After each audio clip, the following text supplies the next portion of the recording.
Welcome to the all new episode of That JUCO Life. This is Jake Quan Bowden here.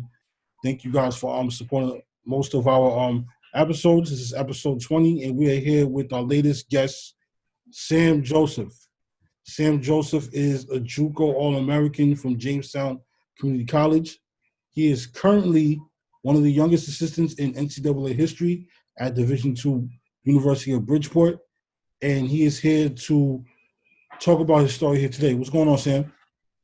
Can't complain. I'm glad to be here. Good, good. So, got a lot to get to today because, your story is worth sharing, and just thank you for coming onto this platform. So, let's start things off. So, your high school career, you played at Bishop Loughlin in Brooklyn, and the rugged CHSAA. So, tell us about how your high school career was, with playing basketball. Well, my high school career was kind of unconventional. I would say I went to Bishop Loughlin, didn't really see the floor like that. Okay. But I went to Bishop Loughlin for all 4 years. Freshman Right. year, played on the freshman team. Sophomore year, I played on junior varsity. Unfortunately, my junior year, as hard as I tried, I didn't make varsity AA, so I played varsity B. And Okay. senior year, I finally got my shot, played varsity. Spot minutes, didn't really see the floor like that, though. But it was a hell of an experience. I played behind Kadeem Carrington and Mike Williams, Right. both top 100 in the country. Right. Did great in their college career and currently succeeding overseas. So I really take that experience and really use it as motivation, even though I didn't see the floor like that. Right. So, that's great because, you play with those guys, play with a guy like Kadeem Carrington, Big East Conference champion at Seton Hall, multiple NCAA appearances and whatnot. Part of a group of players who basically built the culture of, how basically the main reason why Seton Hall is very successful today as one of the top high major programs in the country. So to play with him and also guys like Mike Williams as well, that's got to be a blessing. I know during your high school career, you also met Kobe Bryant. So Right. share that experience real quick. Like, how was that? Like, you guys were just sitting on the bleachers. You was wearing his sneakers. Go through that experience real quick. Right. So that was the year that the Nets, just moved back to Brooklyn. So Right. that was the year, my senior year, when I finally made varsity AA. So I was excited. Christ the King was the LeBron sponsored school, and we was the Nike sponsored school. So it was time for our last meeting, and we got tied in with Kobe, and then his agent got in touch with a couple Nike reps out here, and they actually surprised us. They said we were getting new sneakers, but they didn't mention anything about Kobe. So when he walked in the doors, it was kind of like everybody was shocked. I know I was crying. Some of my teammates were crying. It was kind of crazy because, that interaction, and he's just such a great player. You don't really get a chance to meet him many times in your lifetime. So seeing him was definitely something I'll take with me for a very long time. Right. Rest in peace, the late Kobe Bryant. You guys were sponsored. You was able to wear his kicks. I know he was originally a sponsor of Rice High School. Long live Rice High School, because if you went to Rice and you was there during that time with Kobe, you had the exclusive. Rice had the exclusive Kobe's in each pin. Man, it was great. So shout out to Rice High School. So let's talk about let's kind of move on into your recruitment. You said you didn't have much minutes playing in the Varsity AA team because you worked your way up. Most players when they were in your position, they get mad when they don't make varsity, so they wind up transferring. Yep. So you basically worked your way up, and even though you didn't see the floor, seeing guys like Kadeem Carrington and Mike Williams, go on to high major Division I schools and whatnot, that kind of still motivated you to get on your grind and get into school. So tell me how your recruitment went. How did you ended up going to CW Post University, which was, if I'm not mistaken, the first school you attended? Right, so it wasn't CW Post, it was Post University in Waterbury. So CW Post was in Yeah, so No, no, okay. it was confusing at first because originally I tried to apply to CW Post, and Right, I ended up sending my application to Post University in Waterbury. right, But to give you a little background on how I ended up there, so after my senior year of Loughlin, I didn't get any traction from coaches. I went to a few camps. I was a MVP at Hoop Group, did my thing at a few other camps, but nothing really came about getting a scholarship. So I tried to walk on at the D2 four-year university post in Waterbury. And honestly, I went there. I thought I was ready. Coach took a good look at me. He was like, "You're going to have to play on the JV team." And that kind of really woke me up right there because I took a chance on myself, ended up going to a four-year instead of maybe going prep school or junior college, but I felt like I was ready. right. He told me I had to play JV. So that year going in, I got to college. I was maybe 170. Mm-hmm. I put in a lot of work, put in a lot of time on the shooting machine, weight room, and I left 190. And that's really where my game seen a real jump.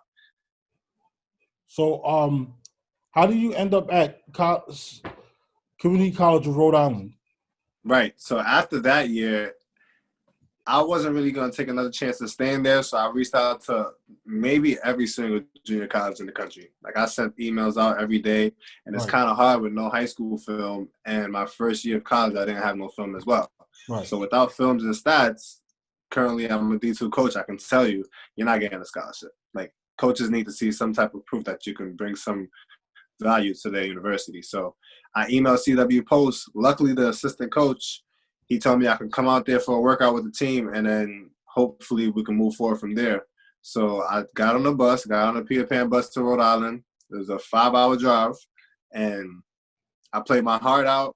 The best I could have did in that situation. He told me he had a half scholarship for me, and the rest would be covered academically. So I kind of felt good about myself because Loughlin didn't really work out. Post Waterbury didn't work out. And I was finally in a position to make my mom not really pay for school like that. So that was big on me. So when I got to CCRI, first day of practice, mind you, it was the assistant coach that gave me the half scholarship. First day of practice, the head coach told me he doesn't like guards from New York City. Wow. Yeah, so that was really crazy when I heard that because, like, it was 3 of us from the city. And we all kind of got out there. When we heard that, it was like, damn, like that was another roadblock in my way. So that year was probably the worst year for me as a basketball player because at the end of every game, he would put me in for 30 seconds just so instead of my stats saying DNP, it'll all be zeros and I won't be able to get recruited. Right. So that was really crazy for me.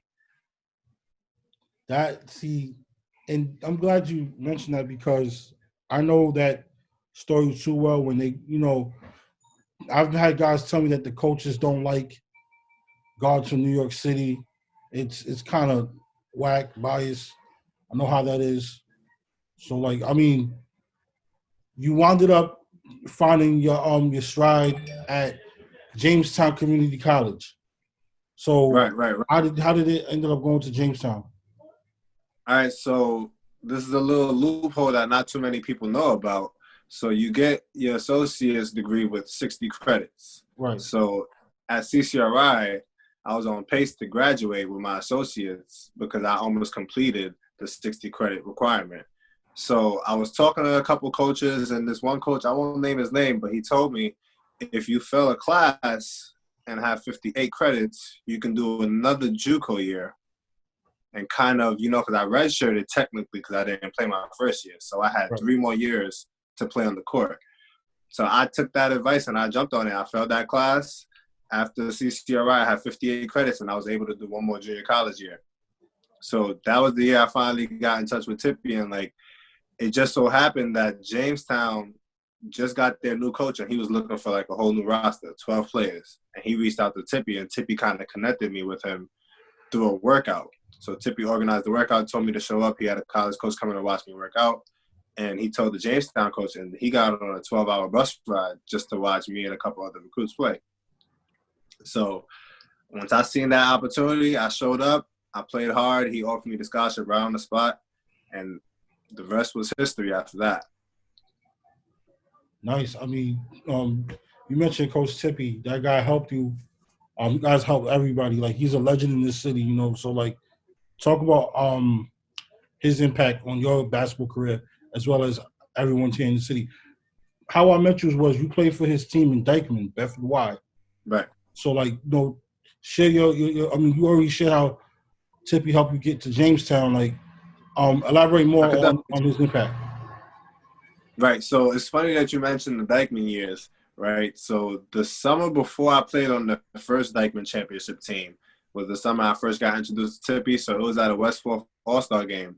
Right. My junior year, this was 2012. So around 2012, Tippy was at the game. I had MVP of the West Forth High School All-Star game. And this is when it was Battle of the Boroughs. It was when that was still a thing, and he was at West Forth All-Star game going to Battle of the Boroughs right after. So I spoke to Tippy a little bit. He asked me what school I went to. I said Bishop Loughlin. So he kind of told me I could come to the Jamaica Y 7 a.m., start working out, and, you know, he might be able to help me with opportunity. But I was just showing up because not too many coaches was interested in me in high school, like, because I was the player at Loughlin and didn't get any burns. So he seen me at an All-Star game in West Forth and kind of took away the bias of my high school career and seen that I worked hard, and he kind of was telling me that I can get a gym for you and, you know, we can work out from there. And ever since then, Tippy has been my right-hand man. Like, even in Dykeman, you mentioned, we won Dykeman. I'm not too sure if any high school team has done it, but we won back-to-back in Dykeman. We had a lot of guys with us that stretch, but those were kind of the years that I cherished because I got a chance to win 2 Dykeman championships with no resume, with just my work ethic. So that's kind of like why I hold Tippy dear to me, because even before I was All-American, he always had me in his corner. He always called me for games. He always gave me the gym when I needed it. So I always will appreciate Tippy, always. Right, and that's interesting. So you may have played on that team with Hassan Martin. Definitely. Cool. I shout to Hassan Martin, Rhode Island legend. That's crazy. Tippy's a legend in this game, and hopefully we, you know, get to chopping it up with him one day. Always a legend and good person to talk to. Always a good person to learn from. So big ups to him. So let's talk about the academic aspect of JUCO. You know, some of our players out there, they really pretty much look down on JUCO because they feel like it's downgrade. But little do they know that, you know, the advantages of taking your gen ed courses, getting a high GPA, just so, you know, you could be prepared academically for the 4-year school. So, like, you know, just briefly talk about that. Right. So you can take an example of someone who doesn't really qualify for Division I athletics coming out of high school. They can take a JUCO year and not have that much exposure out of high school and pick up traction from how they play out of junior college, and also work on their academics to make them a qualifier. So you can kind of take that JUCO year and really get the best of both worlds. You can build up your academics and build up your recruitment with your play. So I really look at JUCO. It changed my life because I didn't play 4 years of high school and my first 2 years of college. And just in that 1 year at Jamestown, I became an All-American. And I was getting calls from all different types of schools. So that 1 year really changed my life, and even though I didn't have 2 years of footage in college and 4 years of high school. Right. So JUCO is really a blessing, and honestly, if you're a hardworking player, that's really an avenue that you can really tap into because, like, you will succeed. Like, the talent always shows, and that's why I never gave up, because I put in too much work when I wasn't good and when nobody was really watching me for me to let it all go to waste. Right. And I'm looking at the stats right here. You averaged 18 points a game, 4 rebounds, 2 steals, 1.2 assists a game, shooting 46% from the field and 38% from 3-point range. So, you know, you put up the numbers, and, like, when you heard that you was going to be a Division II JUCO All-American, you know, how did you feel when that moment came? Well, honestly, even to touch base on the stats, something that a lot of people don't realize, I only averaged about 24 or 23 minutes that year. Right. So it's kind of like that was really the humbling experience for me, because the chance that I got to really showcase my abilities, I shared it with my teammates when mostly all the All-Americans were playing 30-plus minutes a game. Right. So, like, being named on that list, it was kind of, like, surreal because right before that season started, I was emailing every school in the country and nobody was replying back to me. And as soon as the All-American list came, I was, like, the most wanted D2 recruit. And, like, I didn't really get a big head about it, which is kind of why I chose Bridgeport, because I wanted to go somewhere where I could build a legacy instead of go Division I just to have the tag. Right. So with my year at Jamestown and to kind of like get into my Bridgeport years, in those 3 years, I scored 1,300 points. And honestly, like, I wouldn't turn that for anyone else's career that was playing with me in high school. Like, just me being honest, like, I felt like that hard work that I put in and being turned down in those early years, it kind of gave me that motivation to, like, really tell myself, you can do it. Like, even though everyone else had I wouldn't even say a push start, but I always knew that my time was coming and I trusted the process. So that All-American list, it was just a stepping stone because that was the first step in my process. Right. And I mean, that's a great thing. I mean, great career at Bridgeport, excellent career at Bridgeport, and so great that you ended up becoming the assistant coach of the team. So how did that come about, becoming the assistant coach? So I graduated from the University of Bridgeport in 2018. Okay. And I was talking to a few agencies and I was working on getting my dual citizenship to get ready to go overseas. And our head coach gave me a call. This was probably late January, like while I was still in the middle of getting my visa. And he told me that, like, the assistant coach wasn't coming back and that I was the first person that he thought in mind to come in as the assistant coach. And I was kind of thrown off about it. I told him I'll give him a call back because, like, I had a lot of stuff going for me and, like, I wasn't ready to step into that realm yet. And honestly, it took me about 5 minutes to think about it. And, like, just me being the first person he called, I was automatically humbled because I know that was only from him seeing my work ethic there for the last 2 years and just my understanding of, like, me being a team captain and being able to relate to the players and them still having that respect for me because when I went back, probably like 5 of the players were older than me. So it's kind of like, you know, if they don't respect you, you know it's definitely not going to work out. So as soon as I stepped in, I didn't have any trouble relating to the players. And he kind of gave me a lot of responsibilities. Like, I was in charge of the recruitment, academic abilities, like making sure people go to the study hall and stuff of that nature. I was in charge of all player development, all the practices, putting together that. During the games, I won't say I called the plays, but definitely with the substitutions, like, he definitely turned to me. And that being a 22-year-old college NCAA coach, like, having all that responsibility, it's either you shine or you're really going to fold because, like, that's a lot of pressure coming from university. And Bridgeport comes with a strong background. So me making it to the NCAA tournament as a player and a coach, I really have a lot of pride for that because I know not a lot of people can say that. Right. So I really appreciate those 2 years that I did at Bridgeport as the assistant coach because that helped me become a better trainer and kind of helped me launch my business as well. All right. Right.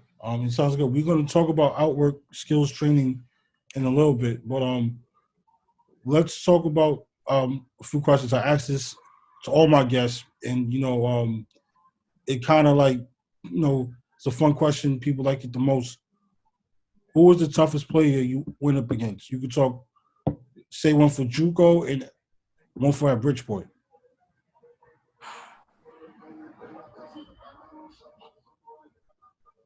All right, we can one go. player that brought the best out of you, or you went up against him and gave you that work, and you kind of like, made you go harder, or, a player that just brings the best out of you, like, mano.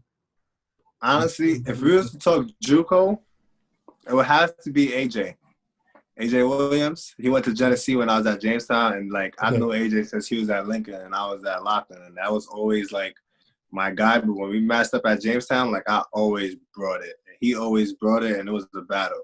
Like, so that would definitely be my pick for junior college. And if I was to say Bridgeport, it would be, I'm trying to remember his name. I can't think of his name right now. I know his first name is Matt, but we matched up. He went to Fairfield. This is when we beat Fairfield my senior year. And I remember how bad they beat us my junior year. And that game when we beat them, like that was my matchup, my responsibility, and that was the game where I came the most prepared because that was my last Division I game, and I made sure that we got that W. So I would say that would be my player for NCAA.